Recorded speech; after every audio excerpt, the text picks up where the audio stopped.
চলমান লাগাতার কর্মসূচি, দিনরাত 24 ঘন্টা কর্মসূচি যতক্ষণ পর্যন্ত আমাদের দাবি দেওয়া সরকার না মানবে ততক্ষণ পর্যন্ত আমাদের কর্মসূচি চলবে, কোনো বন্ধ নাই। লাগাতার কর্মসূচি, আমাদের লোক ঢাকা শহরে অবস্থান করতেছে, বিপুল পরিমাণ লোক আছে। আমাদের প্রয়োজন হলে বাড়ি থেকে আরো লোক আসবে, কিন্তু এর শেষ না হওয়া পর্যন্ত ঢাকা আমরা ত্যাগ করবো না। আমরা এর বিজয় আনবই। আমরা এই বিজয়ের জন্য যা কিছু করা দরকার আমরা লাগাতার সুশৃঙ্খল আন্দোলন করব। গতকালকে যে মিটিং হয়েছে, আমরা ছিলাম প্রধান উপদেষ্টা বরাবর গেছিলাম, কিন্তু প্রধান উপদেষ্টার সাথে আমাদের সাক্ষাৎ হয় নাই।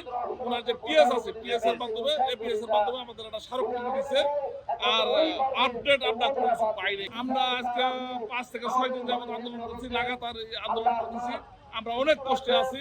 আমাদের এখানে কোনো প্রতিনিধি, বাংলাদেশের কোনো প্রতিনিধি আমাদের এখানে সাক্ষাৎ করে নাই বা খোঁজ খবর নেয় নাই। আমাদের কি পরিস্থিতি, আমাদের লোক এখানে অসুস্থ হয়ে যাচ্ছে, আমাদের এখানে খুবই সমস্যা হচ্ছে, আমাদের পুলিশের সমস্যা হচ্ছে, ঢাকার সমস্যা হচ্ছে। আমরা সবকিছু বিবেচনা করে আমরা রাস্তাঘাট ব্লক না দিয়ে আমরা এখানে অবস্থান কর্মসূচি করতেছি। তাই আমি আশা করতেছি সরকারের উচ্চ মহলে যারা আছে আমাদের সাথে আসেন, দেখা করেন, আমাদের দাবিগুলো শুনেন, আমাদের দাবিগুলো যৌক্তিক কিনা সেটা দেখে বিবেচনা করার পর আমাদের দাবিগুলো মানবেন। আমি সকল বিডিআর সদস্য বলি, যারা এখানে বক্তব্য রাখবেন, বিডিআর উন্নয়নমূলক বক্তব্য, কোনো আক্রোশমূলক বক্তব্য না। এইখানে আমরা মোট 18,520 জন লোক ভুক্তভোগী। এইখানে এক একজনের সাথে প্রায় 5টা পরিবার জড়িত। সেক্ষেত্রে কিন্তু লক্ষ লক্ষ পরিবার আমাদের সাথে বিডিআর কর্মীদের সাথে জড়িত আছে।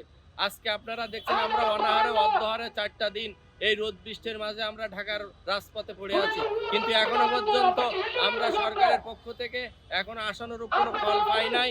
আপনারা জানেন যে গতকালকে স্বরাষ্ট্র উপদেষ্টা মহোদয় আমাদের সাথে প্রেস ব্রিফিং করেন নাই।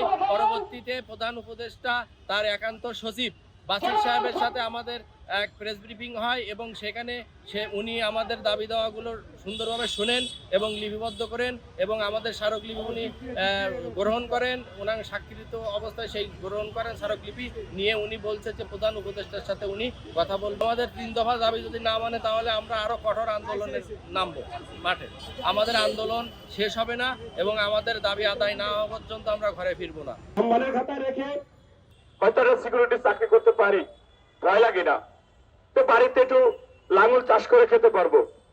আমার কষ্ট লাগে যে দাড়ি পাকা লোকগুলো এসেছে, আমার খুব কষ্ট হয়।